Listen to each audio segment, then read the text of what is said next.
This is Lisa from Mobile Tech Review, and now for something definitely different.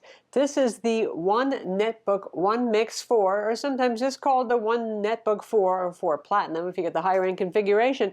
So this is a 10-inch 360-degree convertible laptop with Intel 11th generation Tiger Lake U lower power CPUs inside. So 10 inches, pretty weird, right? This is the same company that's made other miniaturized laptops, some of them in practically small, like 7-inch size laptops. They didn't make this particular one, but they made ones like this. And the name is unfortunate, really, in English, One-Netbook, because it brings to mind netbooks from circa 2007 to 2010 to 2011, which were those plasticky, affordable 10-inch screen Windows laptops that at the time seemed pretty cool, but then tablets came out and later Chromebooks and surpassed them. But this is no netbook. This is not plasticky, and this is not underpowered. This is 6000 series aluminum with a CNC chassis and a nice QHD IPS display supporting pen and touch. We're going to look at it now. So clearly not a plasticky netbook. This is a premium device, just miniaturized, but to my mind, miniaturized the right amount for people who want something really portable when you think you might need a laptop with you, but you're not 100% sure you want to commit to carrying that weight because you might not need it, versus say the 7-inch and even the 8.4-inch models where the usability is really hard on ones this small. This one feels pretty much more like a laptop. And thanks to the fact that component miniaturization has gone so far and bezels are so small, it's pretty darn light. 769 grams, which is 1.7-ish pounds or so. And it's pretty slim, as you can see. So an easy carry. I don't think this is going to be a primary laptop for most people unless you use a keyboard and mouse and an external monitor on a desktop, because we're still talking a 10-inch display. And with that QHD plus resolution, because this is 16:10 aspect ratio to hit all the things that people like these days, right? It ships out of the box with 250% scaling for Windows interface, and you're going to want to drop that down to like 200%. It's still very readable and seeable, but at 250% zoom, some things just go off the screen, like some dialog boxes, and it's awkward.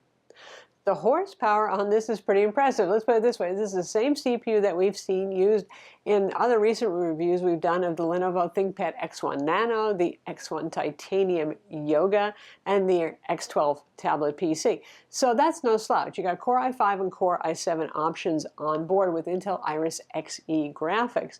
In other words, it's fast enough to be used as your main computer, assuming you don't need mobile workstation level performance. If a regular Ultrabook will do it for you, this one's pretty good. You might say, what about thermals? Yes, it does have a fan, and pretty much the same size fan we would see in your usual 13-inch Ultrabook. So you'll hear it come on. It's not loud and screaming, but it'll come on. For extended workloads, you're doing a video export that goes on for 10 minutes or something like that, you'll see the CPU clocks drop some. So it's not meant to sustain maximum performance for half an hour at a time.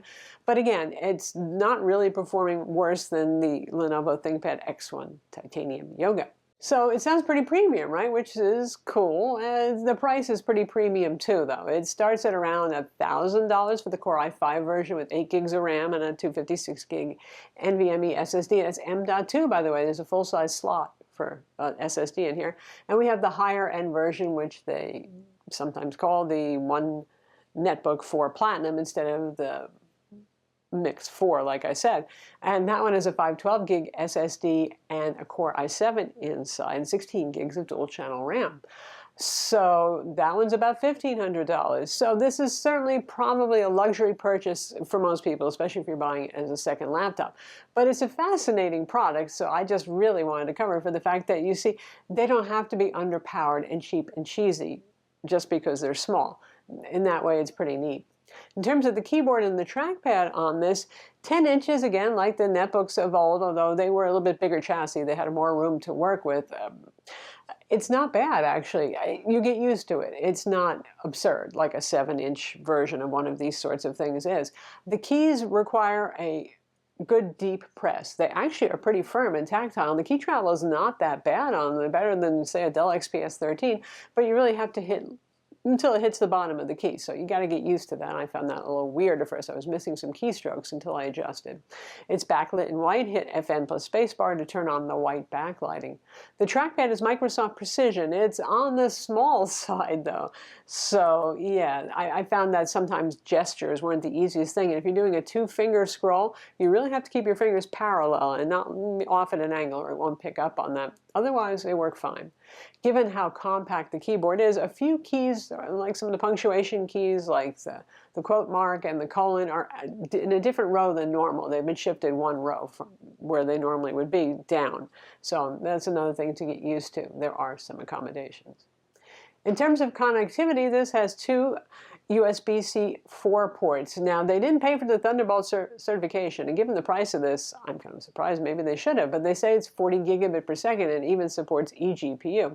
Those are on the left side, and on the right side, there's USB-C 3.0 port. You have a headphone jack and a micro SD card slot. We can forgive a bit of dongle life here, and you'll need a USB-C to USB-A adapter for USB-A peripherals because the thing is so darn small. The display quality on this is quite good. Actually, it gets reasonably bright. You can see the display metrics on screen, has good contrast and near full sRGB coverage. And experientially speaking, it's nice when you look at it. It seems actually brighter than it is. The calibration out of the box there's too much blue, and you can tell that when you look at it. It seems a little bit harsher because of that. So you can adjust those settings yourself in Windows color settings, or if you have a colorimeter, you can adjust that as well. But it's nice. Obviously, it's glossy. It's a touch screen, which is perfect for something this small, and it supports pen. They didn't send us their pen, but it's your basic older n-trig technology that supports 2048 pressure levels, not 4096 like newer machines like, say, Surface Pro or something like that.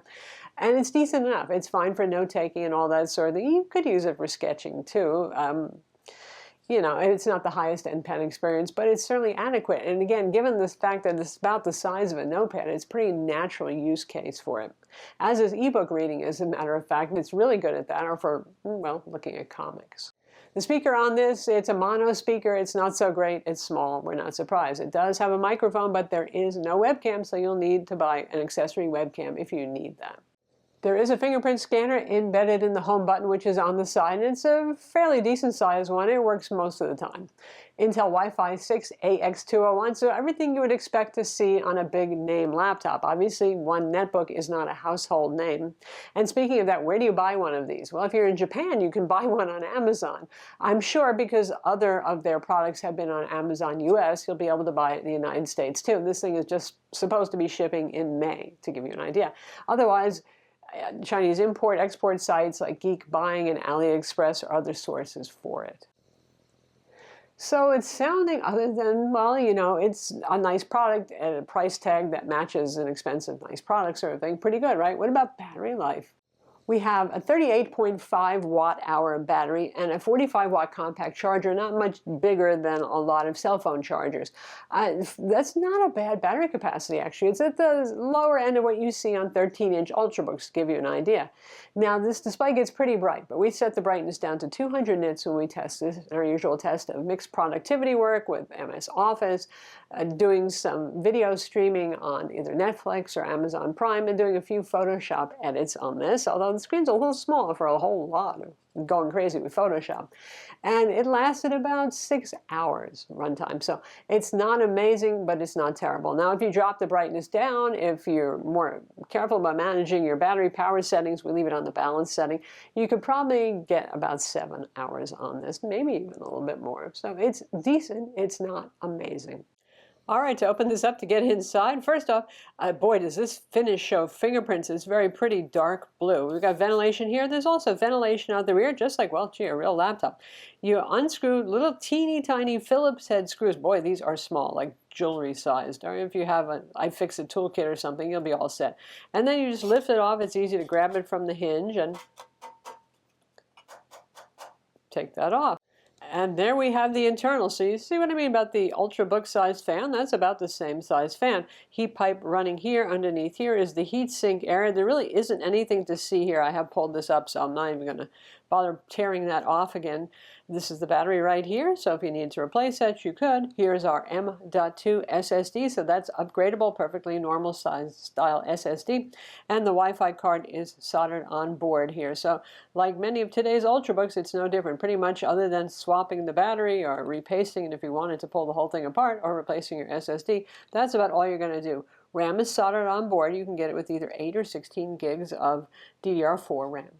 So there it is, the One-Netbook, One Mix 4, or just the One-Netbook 4, depending on, they use the name both ways, right? And it's a fascinating little product. And it's the kind of thing you just want one. But you know, you probably, in most cases, don't need one. But you just want it because it's so well done. It's nicely built. It has a great screen. The performance on this is probably suitable for a lot of people to be, well, their main Ultrabook. Interesting, right? What do you think? Let me know in the comments. I'm Lisa from Mobile Tech Review. Be sure to subscribe to our YouTube channel for more cool tech videos, and thumbs up if you like this vid.